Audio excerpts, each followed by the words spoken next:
सीता माता की नितनेम की कहानी। यह कहानी सीता माता कहती थी और श्री राम इसे सुना करते थे। एक दिन भगवान को किसी काम के लिए बाहर जाना पड़ा तो सीता माता कहने लगी, भगवान मेरा तो 12 वर्ष का नितनेम है, अब आप बाहर जाएंगे तो मैं ये किसे सुनाऊंगी। श्री राम ने कहा कि तुम कुएं की पाल पर जाकर बैठ जाना और वहाँ जब औरतें पानी भरने आए तो उन्हें अपनी कहानी सुना देना। सीता माता कुएं की पाल पर जा बैठी। एक स्त्री आई, उसने रेशमी जरी की साड़ी पहनी थी और हाथ में सोने का घड़ा ले रखा था। सीता माता ने उसे देख बोला, बहन मेरी 12 वर्ष की नितनेम की कहानी सुन लो। पर वह स्त्री बोली कि मैं तुम्हारी कहानी सुनूंगी तो मुझे घर जाने में देर हो जाएगी और मेरी सास मुझसे लड़ेगी। वो बिना कहानी सुने वहाँ से चली गई। घर पहुँचते ही उसकी रेशमी जरी की साड़ी फट गई और सोने का घड़ा भी मिट्टी में बदल गया। ये सब देख सास ने पूछा, तू किसका दोष अपने सर ले आई है।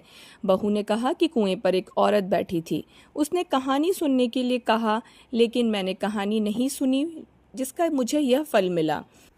बहू की बात सुनकर सास अगले दिन वह साड़ी पहन और घड़ा लेकर कुएं की पाल पर गई। सास को वही माता सीता बैठी मिली।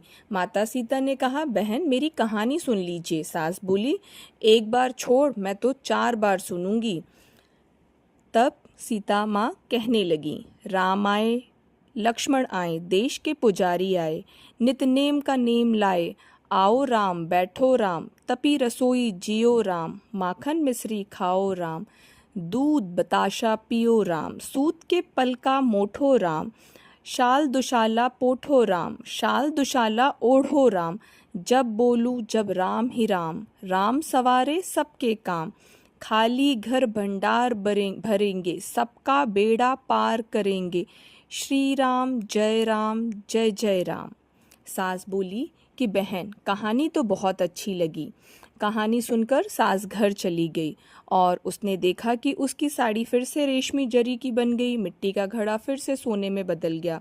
बहू कहने लगी, सासू माँ आपने ये सब कैसे किया। सास ने कहा कि बहू तू दोष लेके आई थी और मैं वो अब दोष उतार कर आ रही हूँ।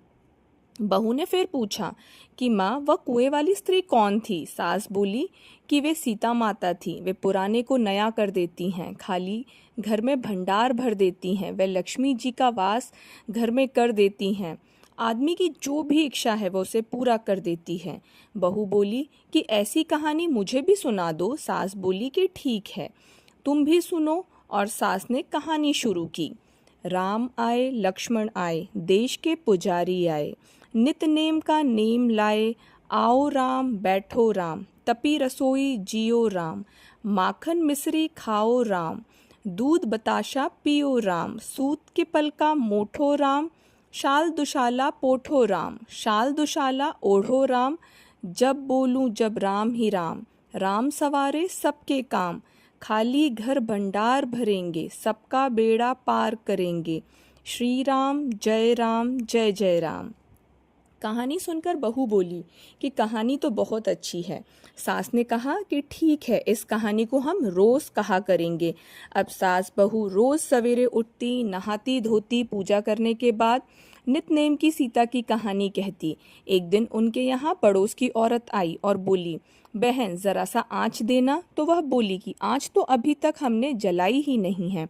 पड़ोसन ने कहा, तुम सुबह 4 बजे उठकर क्या कर रही हो फिर।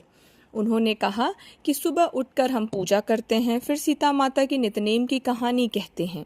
पड़ोसन ने उनकी बात सुनकर फिर कहा कि सीता माता की कहानी कहने से क्या होता है। वह बोली, इनकी कहानी कहने से घर में भंडार भर जाते हैं, सारे काम सिद्ध हो जाते हैं, मन की इच्छा भी पूरी होती है। पड़ोसन कहती है कि बहन ऐसी कहानी तो मुझे भी सुना दो।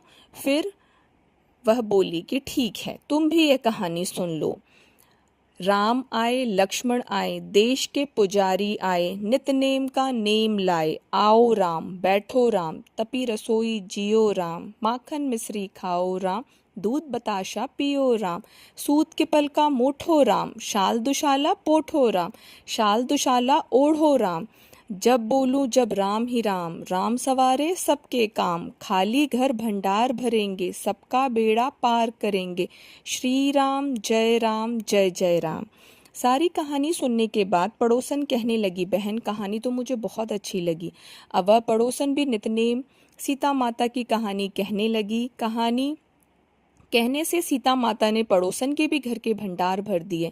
अब तो पूरे मोहल्ले में नितनेम की कथा चल पड़ी। हर किसी की मनोकामना पूरी होने लगी। हे सीता माता, जैसे आपने उनके भंडार भरे हैं वैसे भी हम सबके भंडार भरना, कहानी सुनने वालों के भी और कहानी कहने वालों के भी। जय श्री राम।